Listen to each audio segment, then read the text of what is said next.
I have currently 2 minutes after the hour of 6 o'clock. I do want to welcome and greet everyone who has come to this forum for this evening.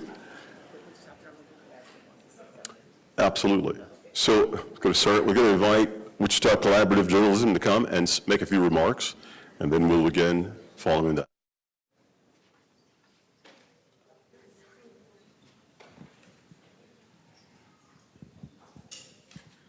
All right, well, thank you for joining us tonight for the District 1 Candidate Forum for the Wichita City Council and the Wichita Board of Education. As voters, you play an important role in shaping our community's future. Tonight's forum will provide you an opportunity to hear from the candidates on the issues that impact you. So my name is Kathy Leffler, and I'm the coordinator for the Wichita Journalism Collaborative. And the collaborative is made up of 10 news and information organizations that are working together to meet the community's information needs. They collaborate on important topics like mental health and housing, and we want to raise awareness and create impact. And of course, we also host engagement events and forums like this one tonight. So our partners include the Community Voice, who coordinated tonight's forum, and I want to thank Bonita Gooch for her work on this.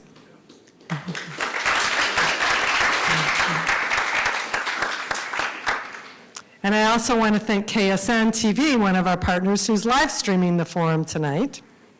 And some of our other partners include the Wichita Public Library, the Wichita Eagle, KMUW, the Active Age, the Journal at the Kansas Leadership Center, Planeta Venus, the Elliott School of Communication, and the Sunflower, which is a student-run newspaper at WSU. And the collaborative is supported by the Wichita Foundation and the Kansas Leadership Center.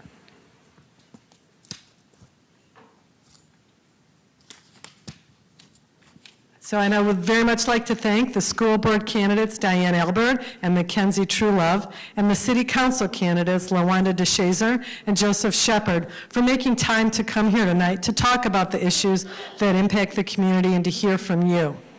So we appreciate the support from our partners and their work with the Community Voice to make the forum possible.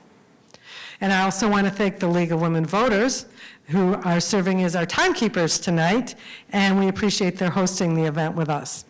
So now I'd like to introduce our moderator for the evening, Sherdal Breathitt, and we'll also have some reps from Progeny part of this as well. Thank you. I'll let you take it from here.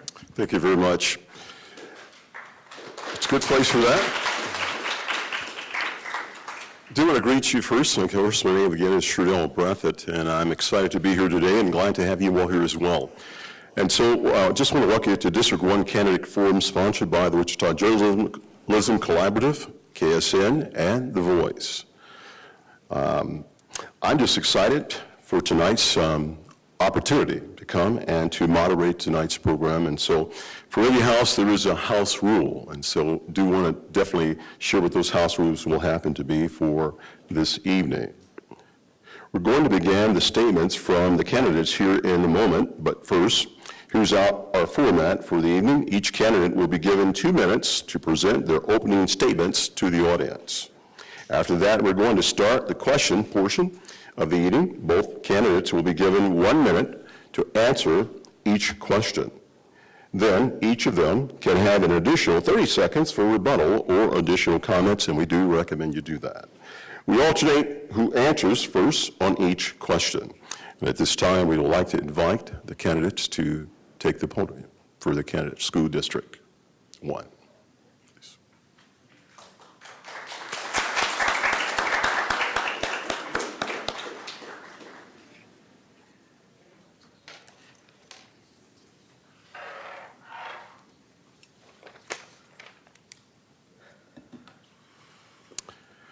To close the event, we will begin with 1 minute closing statements from both of the candidates. And so we're glad to see everyone here tonight for an important community forum. Your presence shows that you care about our schools, our neighborhoods, and the future of Wichita.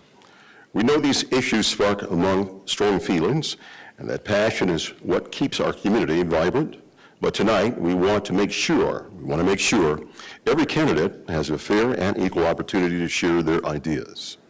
So we're asking for your cooperation in keeping this a respectful and orderly event. Please do not cheer, clap, call out, or make verbal comments during the forum. Your silence is your respect for the process. Think of this as a listening session, not a pep rally. Let's give each candidate the courtesy of our full attention, and if you need to step out or move around during either of the sessions, please do so quietly and in a way that best do not disrupt the discussion. We'll save applause for the end once each segment is complete. At the end of the first segment, we will have a brief break to allow time to exchange of candidates on the platform and for a quick bathroom break if needed. If you've drunk enough water, I'm sure you'll need it.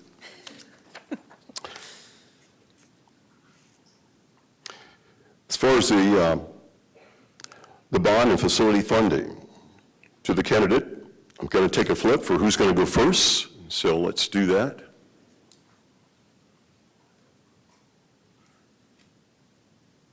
Is it going to be heads or tails? Which one you want? You want to choose? Tails. You win. You go first. I know I kind of did that backwards, but it's all good. You can see that. I've got witnesses here. The voters recently rejected a $450 million bond proposal to upgrade and repair schools. Would you support a future bond, and under what conditions, as in guaranteed oversight, mill levy constraints, phased approach? Which would it be? I'm gonna start with an interjection really quick first, if that's okay. That's fine. Want to be brief? My name is Mackenzie Truelove. I am a graduate of Wichita State University. I have a bachelor's in biomedical science and a master's in health administration, and also a certificate in quality improvement. I believe that my background will inform data-driven decisions and quality-based decisions. I am new to politics. I started in 2022 volunteering with some clinics around town, and I progressed to volunteering for, canvassing and phone banking and advocating at the state level for voting rights and a few other issues. If elected, I plan to continue advocating for state funding for education and teacher support. To keep it short and sweet, I am, and not waste your time, I'm here as an advocate for DEI, for queer kids, to treat these kids like human beings and not just numbers. Thanks. Thank you. We'll give next candidate to give an intro. For the intro? Okay, welcome. Thank you for being here this evening. My name is Diane Albert, and I am the current District 1 Board of Education representative. And I also have the honor to serve as the current board president. So I've been in leadership at the board level for the last 3 years, serving as vice president for 2 years prior to that, and then the president currently. During my time, I have really focused on elevating student achievement at the board table, and also elevating different processes to make the district more efficient. So from the board, what does that look like? We've really separated out what we do with facilities and what we do with academics. And so trying to make those two different meetings so that way we can focus on academics at the board meeting in the evening that is audio recorded and video recorded. That way that's more relevant to the taxpayers, to parents, and to also staff, because we can also start interjecting some professional development in there. But not only that, we've elevated teachers' voices. So instead of having the district leadership come tell the board what is going on, we're starting to bring teachers from the classroom into the board room to tell the board what is happening and what resources they need at the staff level. That is important because we make decisions at the district level.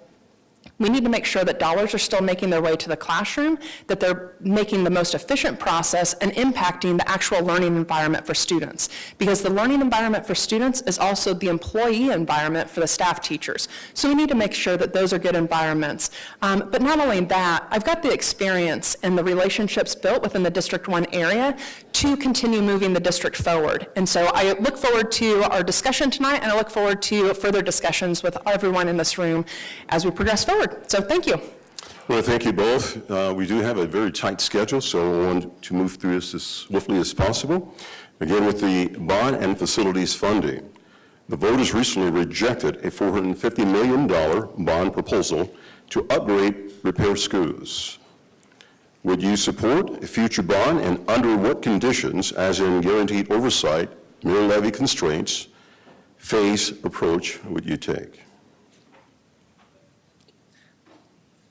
Candidate one. I do support another bond issue. I think that we need to maintain level funding the way that it's coming in now, because if the current bond lapses, the one that was passed in, I believe, 2008, we will be left with no funding, and that is not a great place to be at. So I think that we need to make sure that we're passing another bond. We need to make sure that we are improving the environment for these kids. I know that several teachers have come forward and said that they have to move classrooms in the middle of trying to teach because the temperatures are so hot, or kids have to keep their coats on in the middle of class because it's so cold. And I think that we need to get this money so that we can continue to maintain schools. Thank you. Would you like me to repeat the question? Or can you No, proceed? are we going to pass the bond issue, or do I support it in the future? So once again, the bond issue, it did narrowly fail. I think we need to have more community input on what that bond issue looks like and what the plan actually is. There was a lot of confusion on, well, this bond payment isn't going to go to pay teacher salaries. And with education, the funding is mostly restricted. So we cannot take bond payments and pay teachers. Those are separate funding sources. The way it works right now, the bond mill levy is to pay off a debt that money was already spent. And so it's a very complicated formula. I do support moving forward with a bond mill neutral rate with an oversight committee already formed, and there would be different oversight committees for different sections, for the financial side, for the construction side, and then also the financial oversight committee. So there's at least 3 different committees that would provide oversight for that. But I think we do need to have better communication and interaction with the community on what that means and what that looks like, because there was some confusion before, and I would like to clear that up. Thank you very much. Next question. The Department of Justice settlement, discipline forum, and reform, which some public schools recently enhanced into a settlement with the United States Department of Justice calling for major changes to student discipline, including eliminating seclusion, limiting restraints, reducing law enforcement role, ensuring non-discrimination in discipline. So far, we are hearing that there is still an issue with uniformity in implementation of discipline policies. What more can we do to ensure fairness in discipline policies across the district? Great. So the DOJ settlement has been something that staff has spent a lot of time on. And anytime you roll out something new, there's a learning curve and a process to that.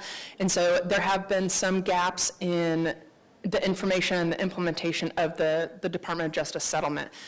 The district is currently addressing those, building by building, question by question, trying to be very methodical on how that goes out to be fair to students. And I do want to address the restraints. That was not something that was used district-wide. That was more for the special needs students, for the mixed ability students. That was a very small population of students that was a resource that was being used at the time. So we are working on better communication, better implementation. That is a very sensitive issue that we're trying to handle with care and being very intentional about that. Excellent. Candidate one. I think that discipline is a tough one right now, specifically because of a whole slew of things. The state of the world, I'll say for one. One thing that I think that we can do as a district is to implement more mental health resources for students. I think that being able to treat them, with dignity and respect, and basically treating the upstream issue of their actual mental health and well-being will help improve behavioral issues that are happening in the classroom. Do want to give you an opportunity for rebuttal. Would you like to? Not a rebuttal, just clarifying that there are a lot of mental health services and supports within the schools already, and we do have robust mentoring programs that are also helping to try to address some extra needs that some of the students present in the classroom. And so, can there be more? Yes, but there are pretty robust programs and supports already present in the school system to try to address some of those needs that students have. Excellent. Would you like to comment, rebuttal in any way? Mental health is a factor. I think there's also some other things that can be done, including expanding the community schools program, making sure that students are fed, that they are basically that they're not living out of their car, making sure that they're being taken care of in every aspect. And I think that the schools can really create community in a way that will help support them and help support families all around. Excellent. So I do have a question from the floor as well, too. This is for the school board. With 80% of the Wichita Public School students experiencing poverty, do you support expanding access to free school meals, and if so, how? Candidate number one, we'll begin with you. I absolutely agree with that. One thing that I started this campaign with was that I really, really want there to be free breakfast, free lunch for every student. I don't care what your background is. I don't care whatever. It will make parents' lives easier. It will make kids' lives easier. They don't have to think about where they're getting their next meal at. I think that we can do it. I think that there are places that we can get that funding. I think that there are resources that in the community that we can reach out to, and I think that it's a win for everybody all around. Would you, candidate number two, would you like to rebut it? Anything? Well, I'll answer first. So with 80% of our students on free and reduced lunch programs, they are currently getting breakfast, a snack, and lunch at the school. So do I support expanding that program? The budget only contains so much. So my next question would be, what are we going to remove to pay for that? So if 20% of students can financially afford that, then that makes that a hard decision, because something else is going to have to give to provide for that. So that's a hard question, and I think if that's a conversation that the community wants to have, then we can have that. But right out of the gate, initially, it's going to be hard to find those funds from another source to provide for that. And if people want to remove other programs to provide for that, that's a fair conversation that I'm open to. But to address the homeless situation, there is a federally funded program that is in the district called McKinney-Vento, and that provides food, we help with shelter, clothing, and all kinds of different supports that students might need to make their career in school successful. As it relates to cell phones in schools, how effective do you feel the current cell phone policy in schools is, and what suggestions, if any, do you have to improve it? Begin with candidate number two again. Okay, so from the Board of Education side, we make policies and staff members implement the policies. And as far as the policy goes, it's a strong policy. For elementary and middle school, it is a bell-to-bell policy. We've not labeled it that. There's kind of national conversations that are labeling things called a bell-to-bell. It is a bell-to-bell policy, elementary and middle school. High school is different. We do allow cell phone use during the passing period and lunch. And the main reason for that is if you have a student in high school that has open lunch and they leave for lunch, they leave campus to go to lunch somewhere, I would want your student to have their cell phone with them in case an accident happens or anything else might occur during that time. Could we eliminate high school during passing period? I'm open to that, but I do think there needs to be better implementation at the staff level. But as far as the policy goes from the board, and the policy is a strong policy. Thank you. Candidate number 1. Yeah, I would definitely be open to eliminating at high school level through passing periods. Cell phones are so hard because, you know, it's like, it's the dopamine rush that you get every single time you get a message from somebody or we have to make sure that kids are actually making connections in real life and not just through their phones and through videos and trying to get the next big win or the next big score of little red dots in the corner of their apps and stuff. So I would 100% support expanding a cell phone policy. Thank you very much. Any rebuttal from either? Okay, moving right to the next one. Have another one for the question from the floor as well, too. It states here that McKinsey said that she was pro-DEI and was going to push that issue. Are you afraid that the school would lose funding from the government over this issue? I think that it's a possibility.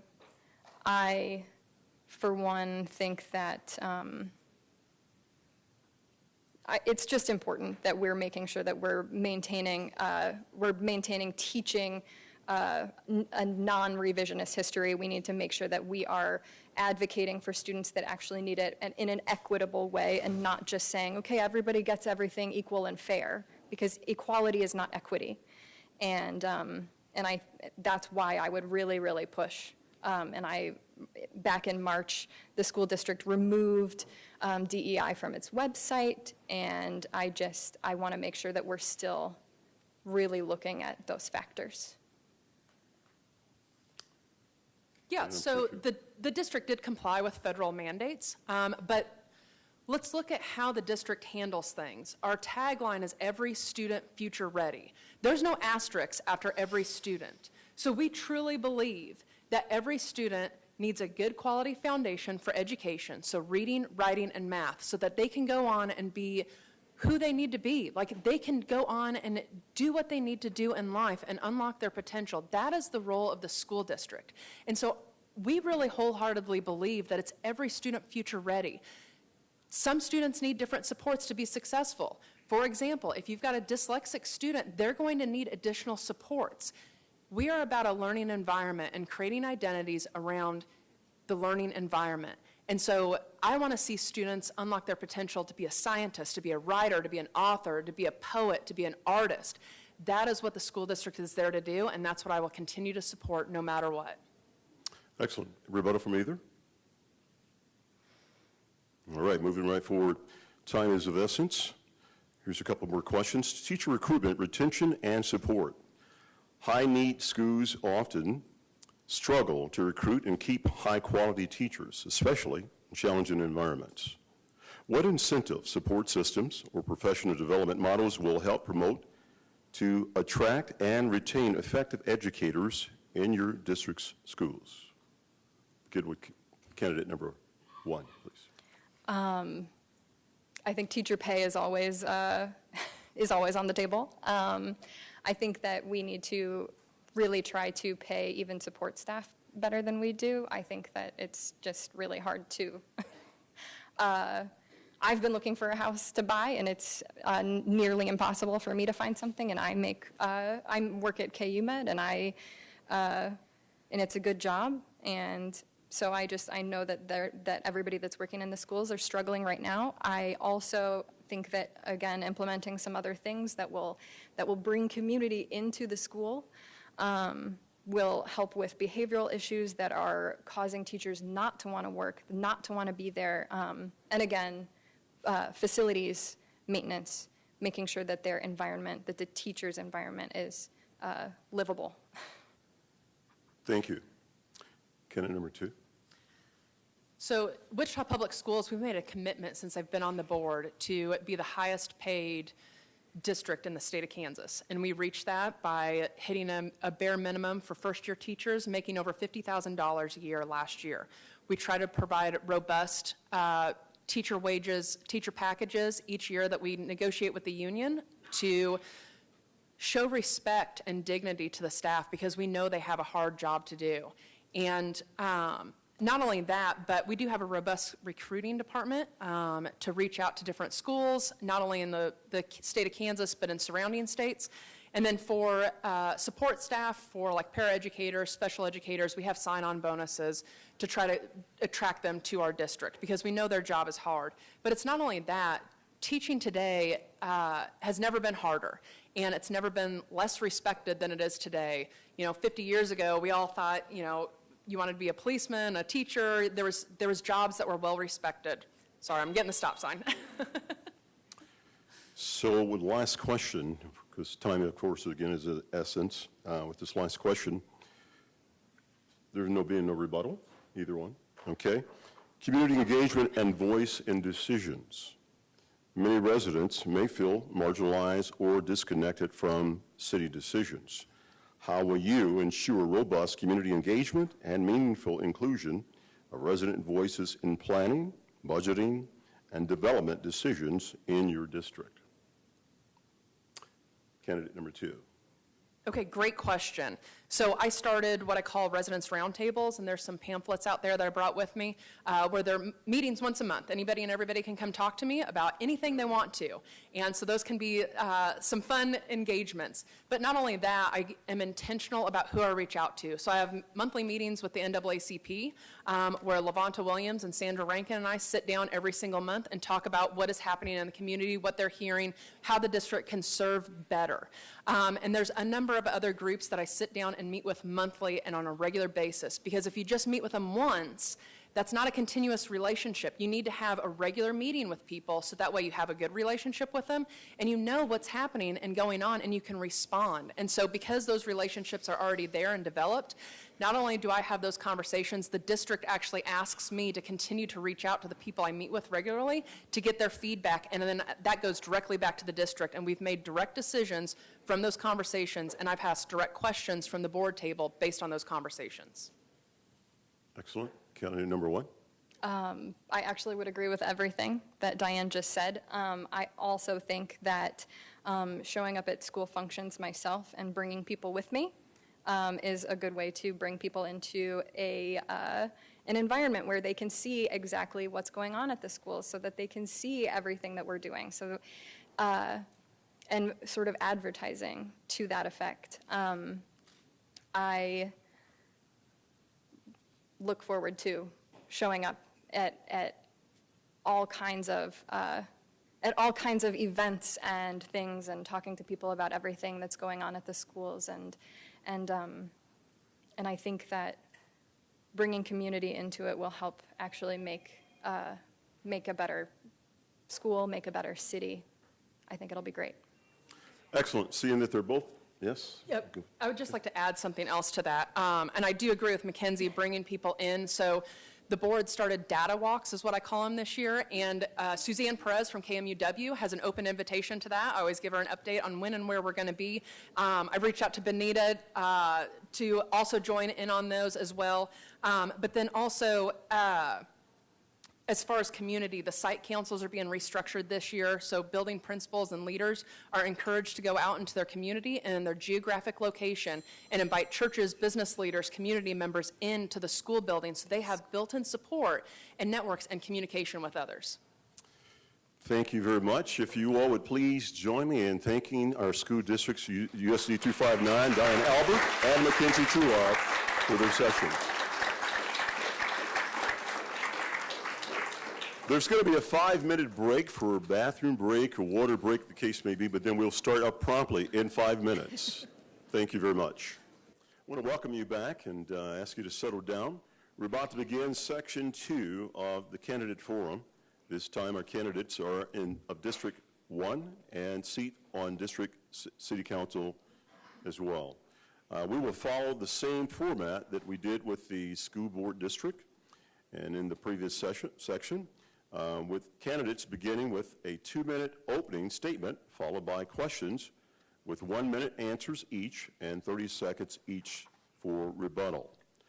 We will alternate between which candidate answers the question first and we will end with 1-minute closing statements from each of the candidates. I'm going to take a few minutes to go over our rules for engagement, house rules, if you please. For the audience, in case if some of you came in after I read before the first session.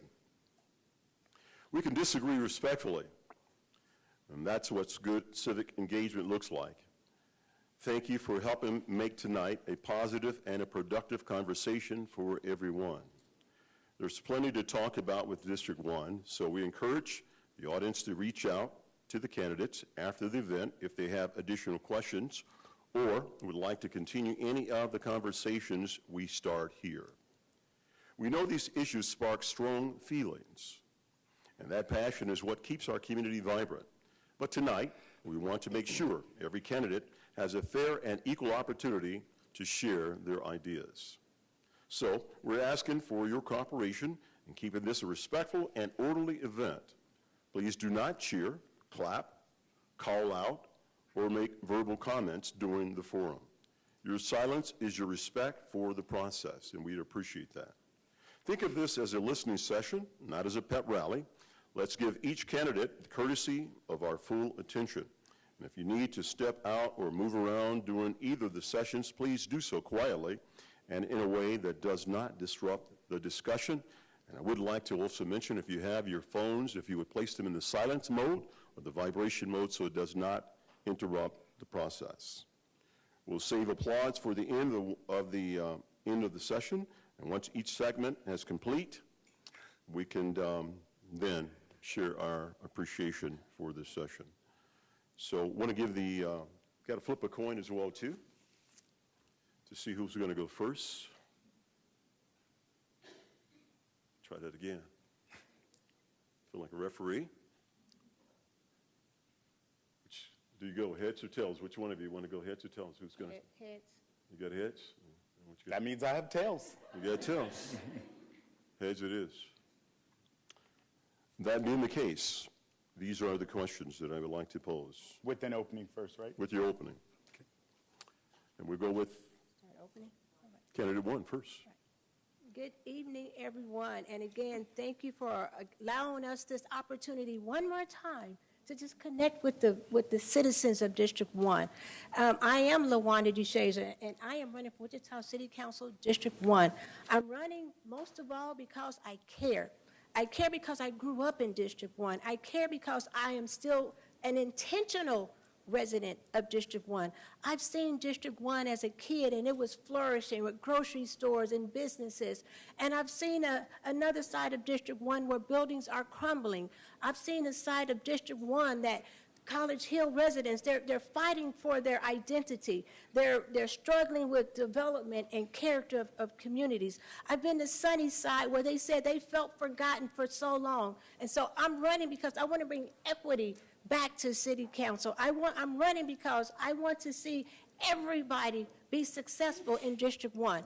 We've seen for so long that favors have been given in special interest to those with the big bucks. And so I say time out for giving special interest folks a break. It's time for the little guy to get a break. It's time for our seniors to get a break on property taxes. It's time for our kids to go to school and to feel safe. It's time for all of our communities to be safe and to thrive.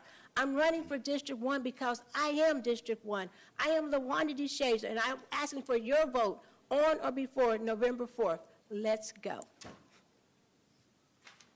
All right. Candidate number 2, please. Well, good evening, everyone. My name is Joseph Shepard, and I'm a proud Wichitan, and I arrived to Wichita on accident 16 years ago. My father, who was the pastor of the oldest black church, St. Paul African Methodist Episcopal Church, was sent here to pastor that church. And I came to visit him right before becoming a first-generation college student and beginning to break the cycle of poverty in my family's life. But what turned into a visit for my father ended up being a permanent stay. My father is long gone now, but I've decided to stay here. And I've decided to make Wichita my home, because home for me never existed in the traditional sense. I grew up homelessness, sleeping in cars, getting washed up in McDonald's restaurants. My father served in the military, so we moved around and bounced around a lot. But when I was able to plant my feet and decide where I was going to grow and set a firm foundation, it was right here in Wichita, Kansas. I earned a bachelor's degree in criminal justice from Wichita State, a master's degree in public administration from this institution, as well as working on a doctorate. So if you ask me for $5, I'm sorry I don't have it. It belongs to Wichita State. But all that being said, that is not what defines me. What defines me is my ability to build diverse coalitions, just as diverse as District 1. Yes, College Hill is focused on preserving the character of their neighborhood and stopping those dang motorcycles from dragging Douglas, but we've got contaminated water and issues near 29th and Grove in a community who feels neglected. Representing this district requires proximity, not because you're running to serve, but because it's who you are. It's why I'm focusing on those kitchen table issues, building stronger neighborhoods, looking at economic advancement for all communities regardless of your zip code, and building trust between the people and local government. I'm Joseph Shepard, and I humbly ask for your vote on November the 4th so we can move onward together. Outstanding. Thank you both for that. Will there be any rebuttals for either? Okay, that's opening. Let's do this. For housing, District 1 has an aging housing stock. What policies or incentives would you propose to encourage renovation of existing housing? We'll begin with District number 1, with candidate number 1, sorry. All right. So with housing, we know that we have to be innovative. We got to do things differently. We are at least 10,000 homes short here in Wichita. And so I propose that we do something we used to do a long time ago. Mr. McAfee and the Jackson brothers showed us that modular homes work. They showed us that we can create a new business model out of an old model, and we can hire people to do those jobs as well. So we can do economic development at the same time we can build new houses and homes in District 1. And we also have to look at doing things differently. Maybe we don't get the single-family home anymore. Maybe we build more townhomes. Maybe we do things, we build on these vacant lots. So you ride down District 1, you see vacant lots everywhere. Let's make use of those lots and put homes that fit on those lots. And so when we start thinking about that, we got to think differently. We have to use our dollars wisely. Candidate number 2, please. I will work with the state legislature to make sure that we expand the Homestead Act, which would give seniors and those with disability the opportunity to get a break on their property taxes. I think it's important to look at the Social Impact Fund as an example of how we can make sure minority entrepreneurs and those who want to get into this industry have access to the capital to do it, because they're not getting the loans from the big banks. And so our community has got to come together to provide that capital at a low interest rate. I love that we're talking about affordable housing, but we also need to think about workforce housing. We also need to protect our renters. 68.1% of African American people rent. It is time for us to bring them into this conversation, as well as looking at transitional housing for those who are experiencing homelessness, so we move them from shelter to transitional housing and into permanent housing. Will there be any rebuttal? Excellent. Move right along. This time I'd like to introduce, to come and to share and open questions as well, too. It's going to be Kavea, as well as Josiah from Progeny, if you would come at this time.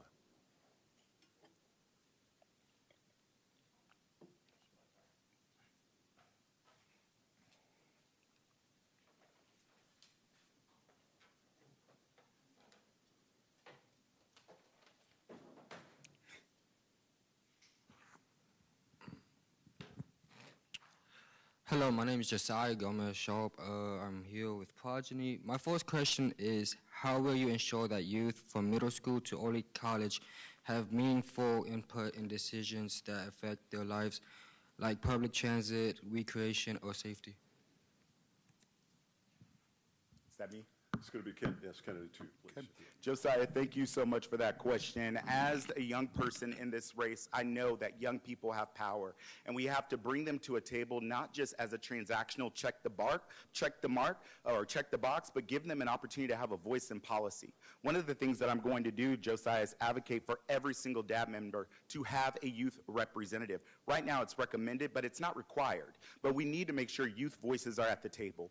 I'm also going to be a staunch advocate and proponent of bringing back that youth advisory board coalition that started under former council member Levonta Williams, where we can bring our youth nonprofits together and begin collaborating, sharing services so we can maximize our impact, as well as creating social hubs economically so we can give young people a safe place to use their innovation and creativity and remove themselves from a path of crime, which we've seen is really impacting us right now. So thank you, Josiah, for that question.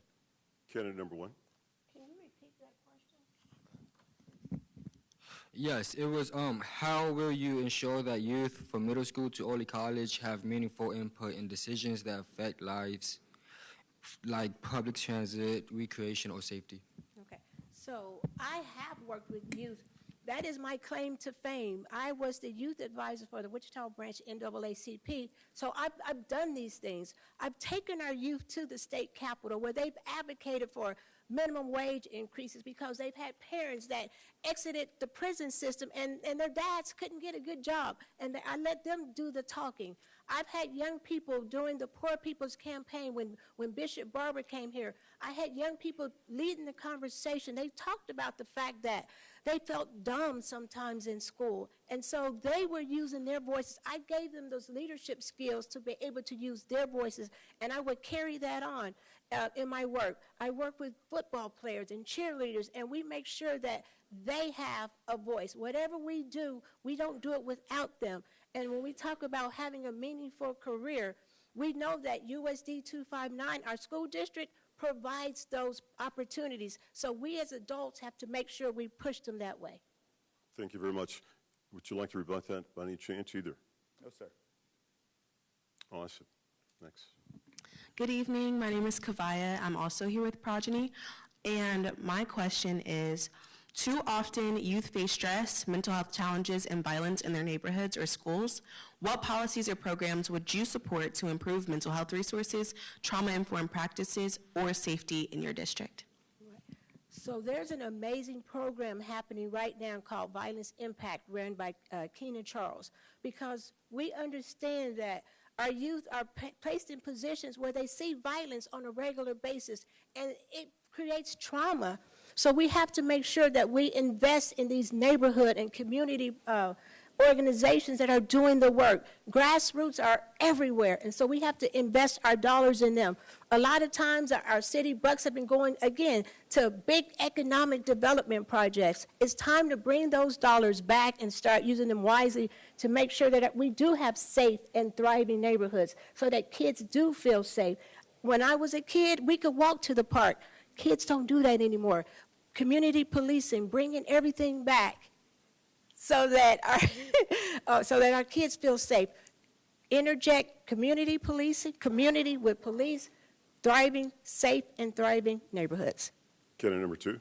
Kavaya, again, thank you for that question. Mental health is something that I am so grateful that this generation has taken on and continued to destigmatize, because the truth is it's okay to need Jesus and a therapist too. And it's okay to be able to own that. And it's okay to say, I'm not okay.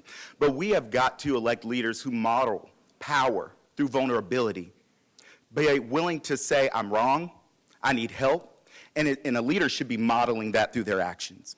One of the things that I will do is I will advocate for telehealth services, because not everyone feels comfortable walking into a hospital. Sometimes they want to be able to utilize that within their own proximity. I will continue to be an advocate for violence interrupters through Cure Violence, making sure that we get folks proximate to the crime and de-escalate that crime before it occurs. And we must expose young people to opportunity. And in District 1, Wichita State University is a great opportunity to get us outside of our ivory towers, get us proximate into the community, and make sure that young people realize that what they see, what they dream, they can be. Rebuttal from either. Just add on a little bit to that. And when we call ourselves leaders and we're modeling things for our students and our young people, we have to make sure that we're giving them something positive to see.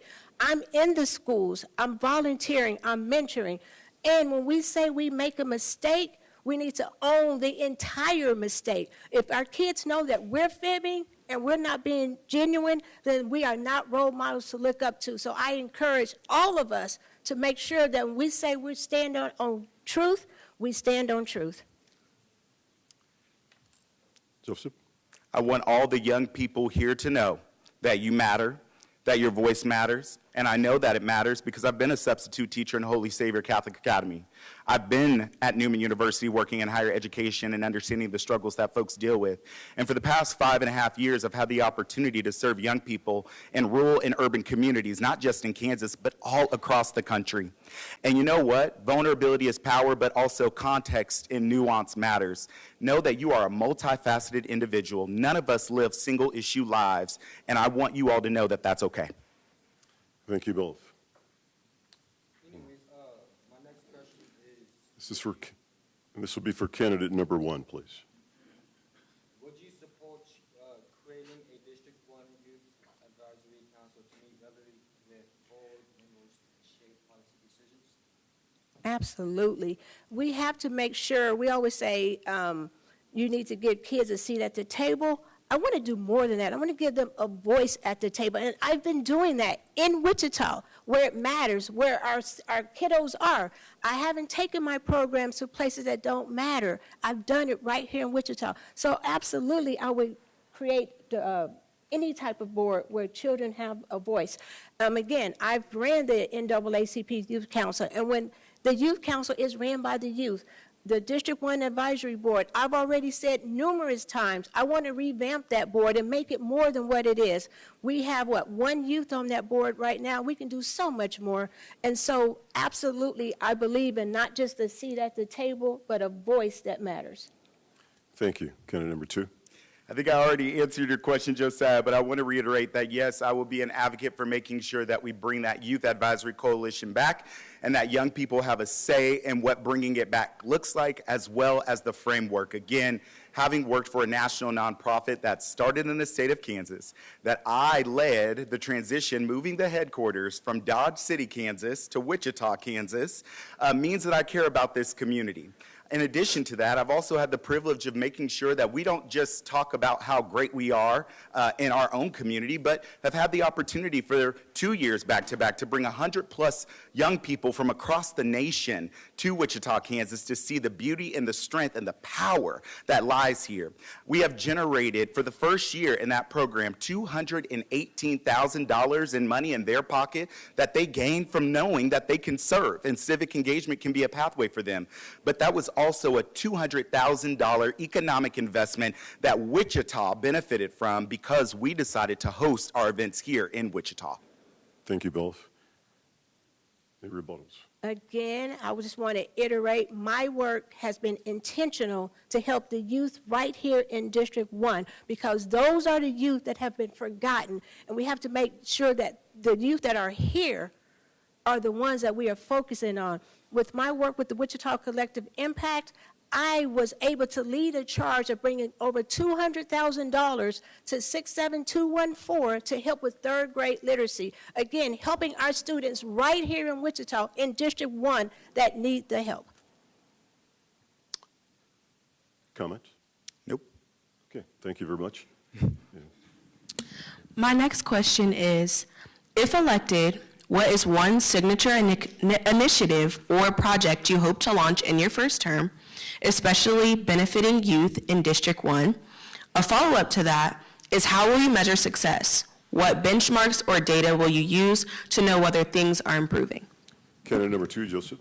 Yes, so I mentioned earlier that I think with all the crime that is happening surrounding young people, we must give young people more opportunities to have recreational activities in safe places. I am grateful for USD 259 and the Future Ready Center. I am grateful for the YMCA bringing back that late night that came as a result of a mother advocating for children. But we need to make sure that there is a permanent infrastructure where young people can go, they can see themselves, and they can use their creativity creativity and innovation wisely. The benchmarks that I will utilize is not only looking at data in regards to where we're at pre, post, or mid and post, but also making sure that we're looking at the narratives of why people feel that they don't have access to safe places and addressing those narratives through a strategic roadmap that tells them where we started, what we've heard, and where we're going.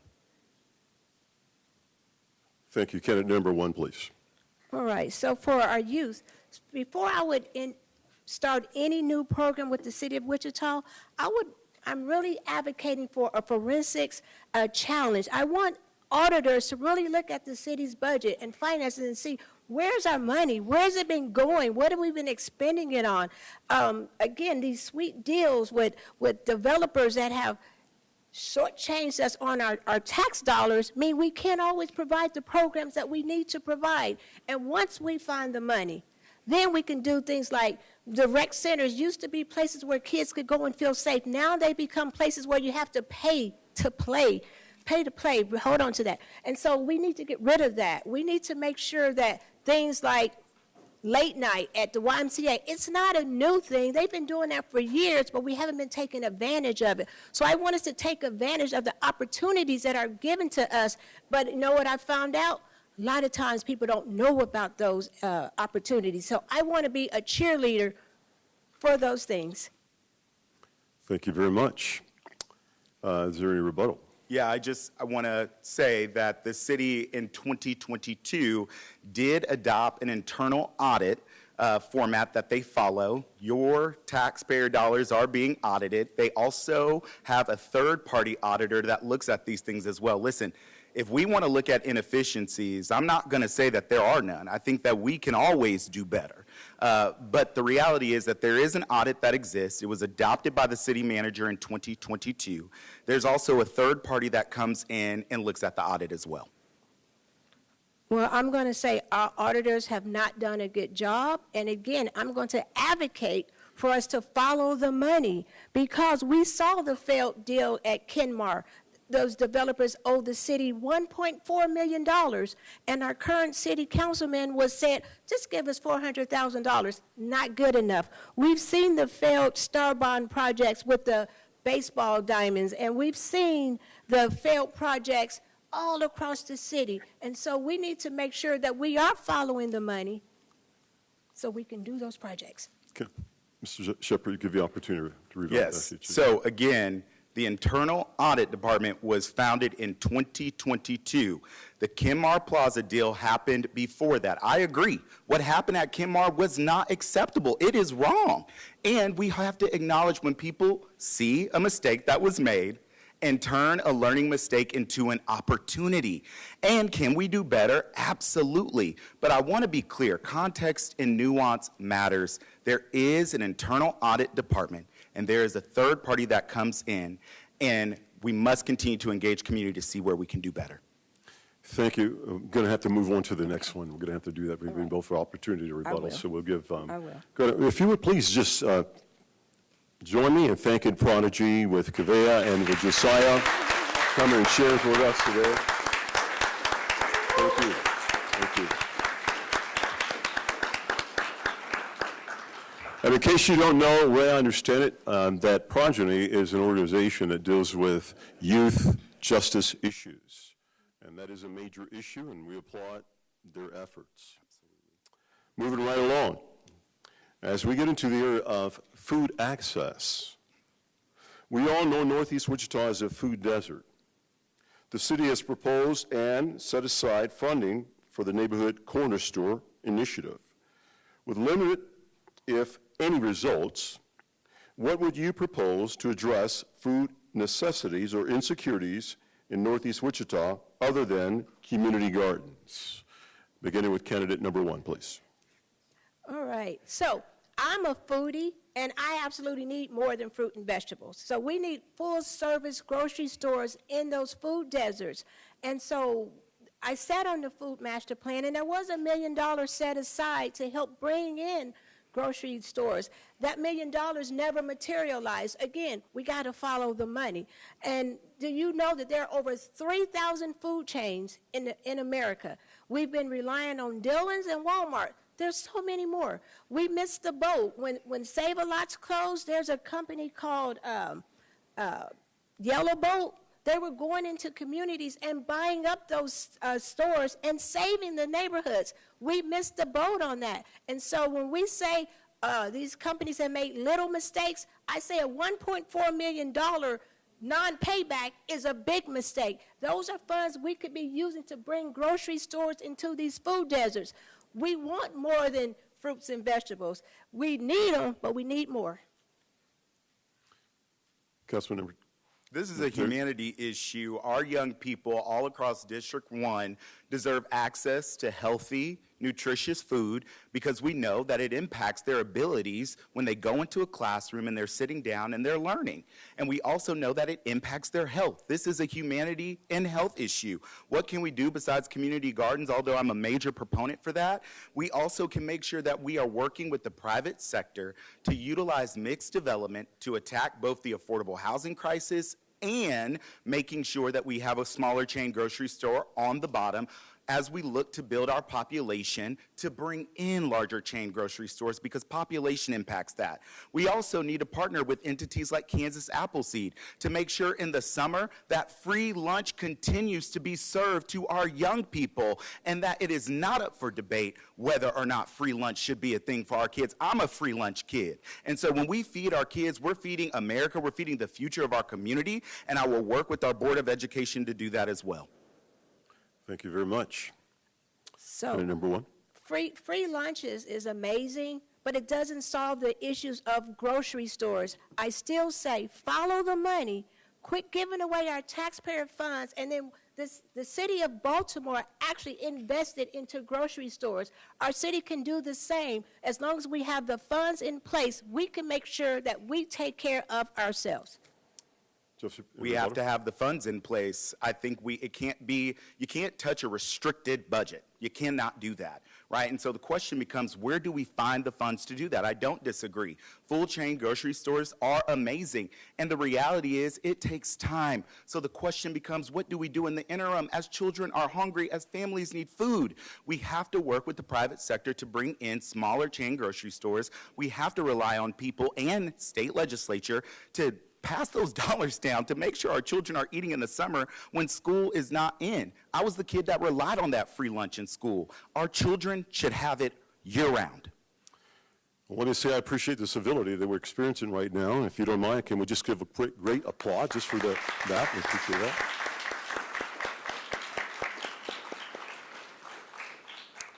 So moving forward, this brings us to a great segue. We'd like to just talk about crime, and I would begin with candidate number 2, Joseph.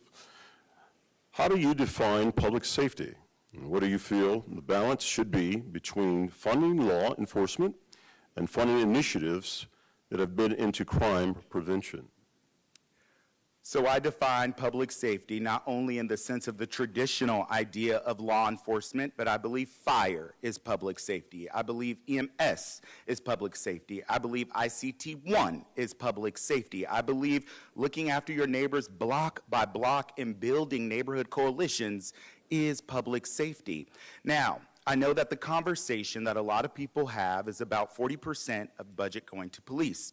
And I would be an advocate of sitting down and working with the Wichita Police Department and the Fraternal Order of Police to ensure that we include community intervention programs in that, and that we also do a better job at understanding how some of this technology, like the flock systems, are being funded. And when that data is not populating help in the way that we think it should, that we get rid of those systems to make sure we're building trust amongst the community. But I believe that this is a holistic approach. We need our neighbors, we need law enforcement, we need fire, we need mental health providers, and I would be a staunch advocate for that. Thank you. Candidate number 1, please. All right. I worked for Sedgwick County for 20 years, so I was embedded in public safety. Our 911 call takers have an amazing responsibility on their hands. Our fire stations are falling apart.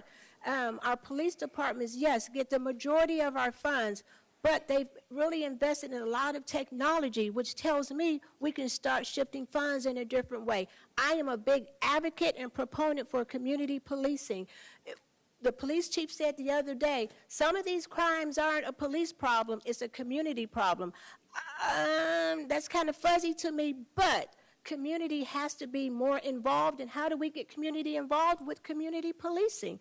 And so we have to go back to some old tactics to do things in a new kind of way. We have to get community involved because, as we see, crimes aren't solved by the police alone. It's solved by community. And there's more grassroots organizations in the NAAC and the Ministerial League. There's a lot of grassroots that are willing to do the work. For a 1-minute rebuttal, either? Thank you very much. Moving right along. Property taxes.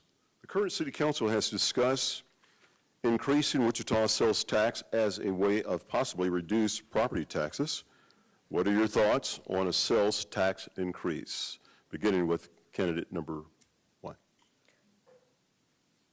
Yes. Right. So I refuse to put the burden of carrying our city on our citizens by increasing sales tax.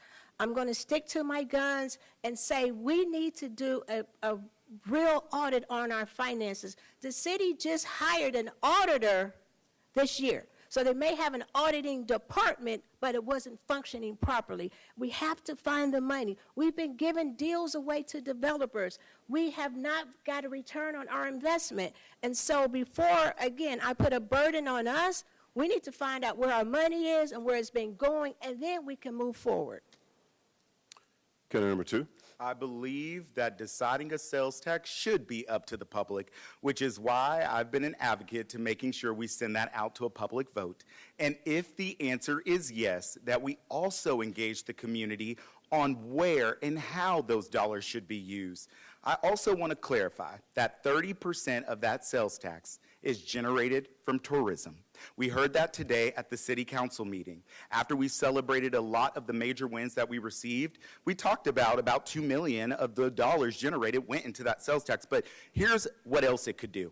It can also make sure that we're funding CIP projects that help with sewer and drainage in low socioeconomic status communities. It also can make sure that we're investing in our bridges and our roads and assisting with the growing population. It also can make sure that we're able to address the affordable housing crisis and the crisis surrounding our unhoused neighbors. So yes, when the decision was made to cut the mill levy, that means that we don't have the luxury to stop growing and evolving. We have to be strategic and think about what's a good alternative. Rebuttal from either. 1 minute, please. Yes, so the city pays Visit Wichita and all these other organizations almost $500,000 to attract businesses here. I still say we need a better return on our investment, or let's reinvest in different ways. And there are no little mistakes when it comes to the budget. We have to use our funds wisely, and then we can do the things that we need to do without putting further burden on the backs of our citizens. When these developers don't pay, we pay. Candidate 1, any comment? So my opponent is correct. We do invest in Visit Wichita, and let me tell you what it's gotten us. It's gotten us the opportunity to have a national figure skating competition right here in Wichita. It also gave us the opportunity to land the U.S. Youth Soccer National Competition, not for 1 year, but for 3 years. It also made sure that we were able to attract influencers from all across the country to have their national conference here and to use the return on the investment, because there are things like opportunity costs and return on investment, to go back to their homes and talk about the greatness of Wichita. That's a good ROI to me. Those things are amazing, but we still don't have grocery stores in our communities. Our kids still don't have safe places to go. We have to get a better return on our investment. Got to give you another response, could you? I like to look at things as a yes and, not a yes but. We can walk and chew gum at the same time. Our community is smart, we are capable, and we must continue to invest in our community economically, socially, and intellectually, addressing the challenges that we're facing while also acknowledging the truths. Yeah, food deserts are a problem. Yeah, young people need to feel safe, and Wichita deserves the opportunity to invest in itself. I want to thank you both. Just to move on again, as a moderator, we'll make sure we stay within that timeline, and I think we're doing pretty good thus far. I want to move on to cleanup. What will you do to strengthen code enforcement, infrastructure repair, street lighting, sidewalks, alley cleanup, and beautification in District number 1. Beginning with candidate number 2, please. Yes, I fully agree that we need to do more for cleanup and investing in sidewalks. What I will do is make sure that we're working hand in hand with our city engineering department to make sure that we are addressing the infrastructure piece, which includes the sidewalks and the infrastructure that you talked about. But in regards to cleanup, we do need to look at ways in which we could potentially partner with the private sector to increase the rate in which we do them.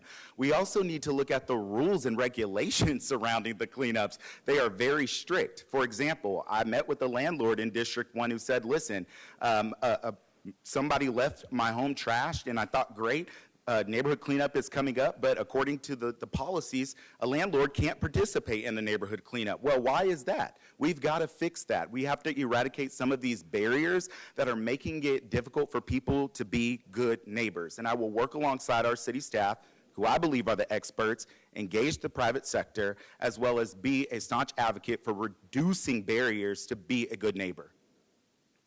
Candidate number 1. All right, code enforcement has told us time and time again they're understaffed. I'm sure everybody in this room at one point in time has called code enforcement on a bad neighbor, and nothing happened. We've got to enhance that staff, and really, the bad neighbors, they know the rules. They know that you can wait till after 5 because nobody's going to come out and watch. And so I really would want to enhance that department. And as far as neighborhood cleanups go, I've participated in many neighborhood cleanups. And as long as the trash is in the front, you get to put it in the dumpster. But the problem is we don't have them enough. People move all the time. Mattresses go bad throughout the year. We need new sofas all the time, but when you have to wait till that one time a year for the neighborhood cleanup, I think we can do better. And so I've been out there. I've gotten my hands dirty. I've cleaned many neighborhoods that I don't live in. I serve as the safety chair in my own neighborhood, so I know what it means to help beautify our neighborhoods. Move right along. Any rebuttals? I, too, have participated in neighborhood cleanups in the neighborhoods I live in and the neighborhoods I do not. I also want to take a moment to plug the city's resource, See, Click, Fix. It's the app that you can snap a photo and you can report. Is something that needs to be taken care of. And what I appreciate is you can follow along to see whether or not the city is moving quick enough. I've helped plenty of neighbors during neighborhood cleanups report branches, dilapidated homes, things that needed to be fixed alongside public property. And I'm proud to say that though it could have taken longer, it did get fixed in a reasonable amount of time. Thank you. And again, the code department is short-staffed. There is an app. It's an amazing app when it works. It's amazing to call when there's a storm and there's branches, and you call and say, hey, I have branches that need to be removed. Okay, but you're on a 1-year waiting list. We can do better, Wichita, and when we stop giving our money away to these developers, we have our own resources again to take care of us. Thank you both. Moving right along, I'd like to address the areas of economics. There is a lack of businesses and services, especially African-American owners in District 1. What strategies will you use to attract businesses, incubate minority-owned small businesses, provide access to capital, and create neighborhood commercial corridors? Would you like for me to repeat that? That was a long question. Okay, excellent. So begin with candidate number 1, please. All right. So bringing businesses and economics and enhancements to District 1 has been the age-old question, why not us, right? Why not District 1? Well, when the city potentially sold their public housing, they actually put it in their memo that they wanted minority businesses to participate in buying those homes and rehabbing.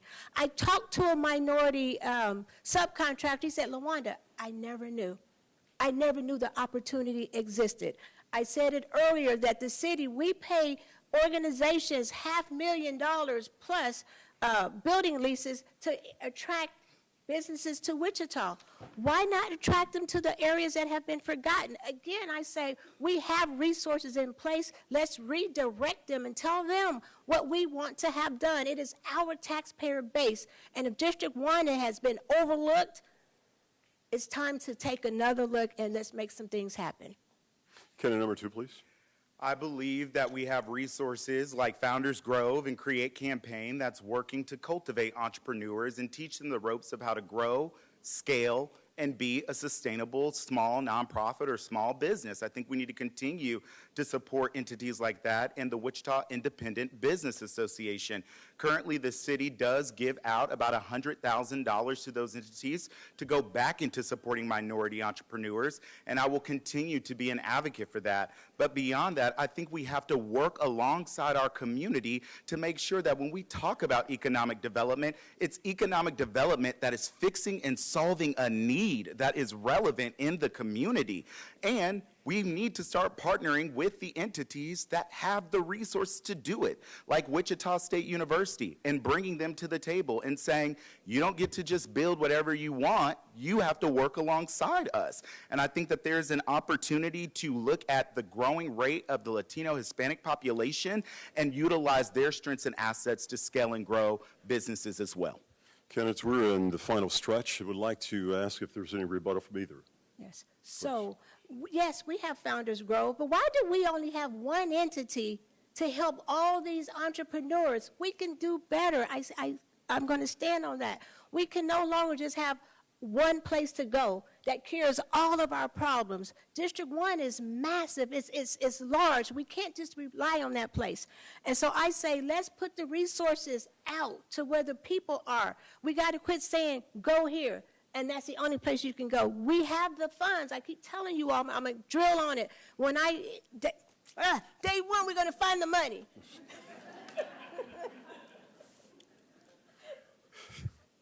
Candidate number 2, please. So, Empower, Startup Grind, Wichita Independent Business Association, Nonprofit Go. These are all entities across our city who scale and grow entrepreneurs that support not just District 1, but everywhere. Anyone who's in business knows that it doesn't matter where you go, you want to grow. You want to open up that market so you can reach more of a consumer base to be able to sustain. Most businesses die within the first 5 years. And so it doesn't matter where they're getting that help from. What matters is that they're getting it. Thank you very much. Moving right along. Next question. Intergovernmental collaboration and funding. Your district likely needs resources beyond what the city alone can provide. Grants, state and federal support. How would you work with county, state, and federal levels to bring resources, infrastructure, housing, safety, and social services to your district? And there's a part 2 there. Can you point to specific grant programs or models you would pursue? Beginning with Representative number 2, I'm sorry. Yeah. So at the beginning of our conversation tonight, I talked about the Homestead Act, which would be an opportunity to help seniors and those of low economic status be able to get into housing. But there's also LIHTC credits that will also help support folks who want to build affordable housing. Those are 2 grant programs that I think that we can take advantage of, as well as locally looking at the down payment assistance program that our public housing department has, and looking at how do we target particular areas that have higher rental populations to encourage them to be able to own their property. I also believe that we have to partner with USD 259 to ensure that we are attacking issues like transit, but we also have to work with our county for more shared services to make sure we maximize our impact in the areas of health and also transit, expanding it regionally to open up more routes, particularly for those who are working 2nd and 3rd shifts and don't have access to transportation. And finally, we have to work hand in hand with our legislature to look at how we can support individuals on rent hikes as well as other issues that are barriers for our people too. Candidate 1, please. All right. So I'm not new to this arena. I've been doing community service work for over 20 years here in Wichita in District 1, the district I'm running for. I've made relationships with our state legislators, and not just the ones that represent District 1, but legislators across the board. I've worked with city council members before on other projects, so I already know what collaboration looks like, and we have to work with those entities to make District 1 and the rest of Wichita better. When funds come, even though we're in perilous times, but funds come from the city to the state from the feds to the state to our city. And if we don't have good relationships, we won't get those funds. A good example of a project was Priska Barnes. She's got a $5 million grant from the state to build a new literacy center. But who all knew that those funds were available? Got to give 1 minute for rebuttal. So I, too, have been an advocate in working with our legislators in 2015, even going up to Topeka to advocate against the civil asset forfeiture. That was when police could stop you, take you, put you in jail, and take all the items and keep it into their possession, which was a wrong thing to do. And I also advocated to make sure that we keep tuition at stable rates so folks can have access to college education if they want it and not being priced out. This is also a matter of meeting people where they are, and it takes two to tango, as Grandma would say. So both parties have to be willing to come to the table. Rebuttal. I've advocated on many things at the state level. I'm sure you all remember those big old polls that my mentor, Gail Finney, fought for. I was there in Topeka. Again, I've been doing this work. I've made connections. I know the people so that we can continue to do the work. One more example was our code department. They have partnered with the county. So we have one example of city and county departments already working together. Thank you very much. As we talk about the issue of homelessness is one of Wichita's biggest community concerns right now. Recent data shows that the number of homeless Wichitans is increasing while federal support for permanent housing, Medicaid, and homelessness prevention initiatives are expected to decline. As homelessness grows and becomes more visible, how can you address the needs of homeless Wichitans humanely in balance and with increasing community pressure to get people off the streets? We'll begin again with councilperson, or should I say representative number 1, please. All right. So I've been looking at models across the country, and I've talked to the experts. Housing first is the model that most people gravitate to, and it shows real results. We put the homeless communities in a house, in some living capacity, and then we work backwards. Then we find out what's going on. Do we offer them mental help? Do we offer job skills? What can we do to make sure that once they get in that house, they stay? And then also, I talked about it earlier, we got to get creative on these living spaces. Modular homes, there's apartments downtown that are boarded up. Why aren't we using those capacity that we already have? And so, again, let's use our infrastructure. Let's get our homeless community in a house first, work backwards. Let's fix the trauma. And then there's another organization, ICT Street Teams, that group of doctors, they go out every night to deal with our citizens. They're losing their funding. Okay, number 2, please. ICT1 has lost 30% of their funding, and they're calling on the community to help fill that gap. So they are going to still be in existence, but we need to come in as a community to help fill that need. I mentioned to you all earlier that I have the lived experience of facing homelessness, sleeping in a car, getting washed up in a McDonald's restaurant. And I think what we need to do is we need to recognize that the profile of a homeless person is not just what we have painted in our head. Some people are fleeing domestic violence. Some folks have been kicked out of their home because of how they identify. So when we look at that, yes, shelter first, but also we need to look at case management support. We need wraparound services on the campus of the homeless shelter so people can have quick and easy proximity and accessibility to those resources. We need transitional housing, and then we need permanent housing that is dedicated not just for folks who have experienced homelessness, but for folks of a low socioeconomic status. And we have to look at folks who are one paycheck away from being homeless and address their needs as well. 1 minute rebuttal, please, from either. Right. Second Light, used to be called the MAC, is an amazing facility. Wraparound services, everything you could need. But the problem is everybody doesn't gravitate to the MAC. And so, again, I said we got to make sure our resources are spread around. We got to take the resources to the people. When they made a temporary shelter on 21st and Grove, that was a disaster because some of those people stayed. They're in the parks now when they were not there. So we can't just throw the problem away. We got to really put some thought into it. Homeless people exist everywhere across this city. They've existed in every corner of our city, and they are humans who live. And we need to honor the humanity and dignity of every individual, and I was a staunch advocate for putting that homeless shelter in, because guess what? No, it's not right. And Northeast Wichita has lacked economic development. But what's even worse is allowing people to die on the streets because they don't have a home to call their own. I refuse to be a leader that will accept that. Not on my watch. Excellent. So we'll, for sake of time, we have a couple that we want to address from the floor as well, too. So I appreciate you all being so cordial and understanding. Candidate number 2, we want to begin with you, and this is the question.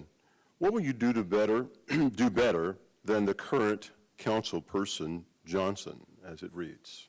That's a great question, and I know that Brandon Johnson is a mentor of mine, but as I tell people all the time, Brandon is not Joseph Shepard, and Joseph Shepard is not Brandon Johnson. And one of the things that I really admire about Brandon Johnson is his ability to remain cool, calm, and collected, and in many times, much more than I would have. I also know that we heard tonight that he decided to vote on settling on that $400,000 settlement for Kenmar. And one of the things that I wish Brandon would do more is mobilize his opinion so that folks can understand the logic as to why he makes the decisions that he makes. I am proud to have a member representing this district right now who is pragmatic, who is sensible, who's willing to work with anybody regardless of their background or beliefs for the common good, and to stand in the fire and to make decisions even when it's unpopular because he cares about the entirety of this community. And if I'm elected to serve you, my job and responsibility would be to fill that gap that I've named and going out and meeting people where they are to mobilize the opinion as to why I make the decisions that I do. Candidate number 1. What I would do differently is that I will hold everyone accountable. I will no longer be party to give away our taxpayer funds for sweetheart deals that we do not get a return on our investment.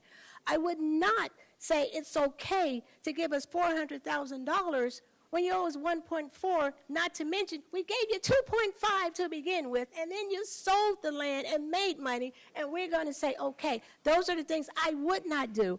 I would hold our city manager accountable. The city council is the city manager's boss, and so if we don't hold that person accountable, we're not holding the city accountable. So I pledge to be a leader that's not just a leader in name only. I'm going to be an effective leader that does things as they need to be done. We're not going to say, okay, do whatever you want. We're not going to continue to accept dollars while we're running a campaign and then give those same people sweetheart deals. No more of that. We got to be better stewards of our funds. Thank you both. 30-second rebuttals, please. You know, I'm going to allow Brandon to speak for himself, but I will tell you what I know of Brandon. Brandon is a man who loves his community. He is a man that will always do what he feels is right. And I will tell you, again, this Kenmar deal keeps coming up. There's a thing called mediation in legal proceedings, and we don't know what that mediation included and why someone would choose to take that. I'm not here to say that's what I would do. In fact, I came out and said, that's not what I would do. I think the community spoke loud and clear that they wanted us to fight it. And that's what I would have done, which also just highlights I'm not Brandon Johnson, though he is a mentor of mine. Thank you. Candidate number 1. Again, the question was, what would we do differently? Those are the things I would do differently. I will hold everyone accountable because, again, it's not fair to the taxpayers, hardworking people, to give our funds away to billionaires and millionaires so that they can live a lavish life, and we're struggling to pay property taxes. Okay, sounds great. So, hey, I tell you what, you guys have done awesome. I've been very impressed personally. I can say that as a moderator. And with the closing statements, we will give you the opportunity to do that. And just take one moment. If you would begin with candidate number 2, please. And that's 1 minute or 2? 1 minute, okay. She was like, we got to go home. Okay, this week I had the opportunity to sit down and meet with someone, and he shared with me advice that former Governor Kathleen Sebelius shared with him. And that is, there's a difference between campaigning and governing. And after you're done campaigning, you have to be prepared to govern. My name is Joseph Shepard. I'm asking for your vote on November the 4th because I'm ready to govern. And that requires working with folks who look differently, think differently, act differently, vote differently, live differently than I do. But when we talk about those kitchen table issues that impact all of us, it's time to stop the political theater, come together as a diverse coalition, and make District 1 the best place it can be, not just for some of us, but for all of us. I humbly ask for your vote on November the 4th so that we can move onward together. Thank you. Candidate 1, please. Martin Luther King said that we should be judged by the content of our character.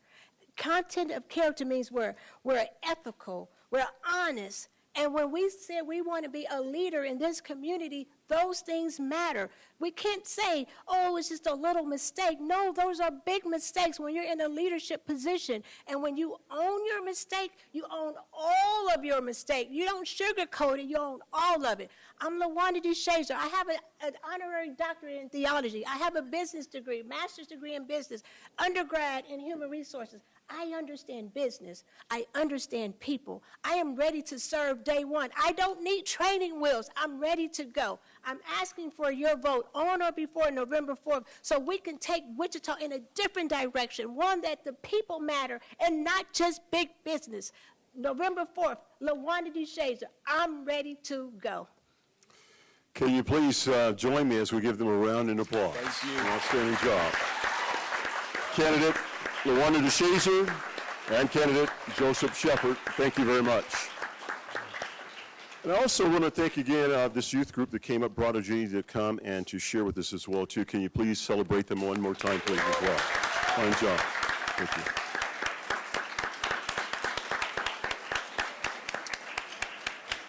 And to all of you fine citizens coming out and supporting civility as well as our political process, we want to thank you as well, too. You drive safe and have a great day, and God bless. Thank you.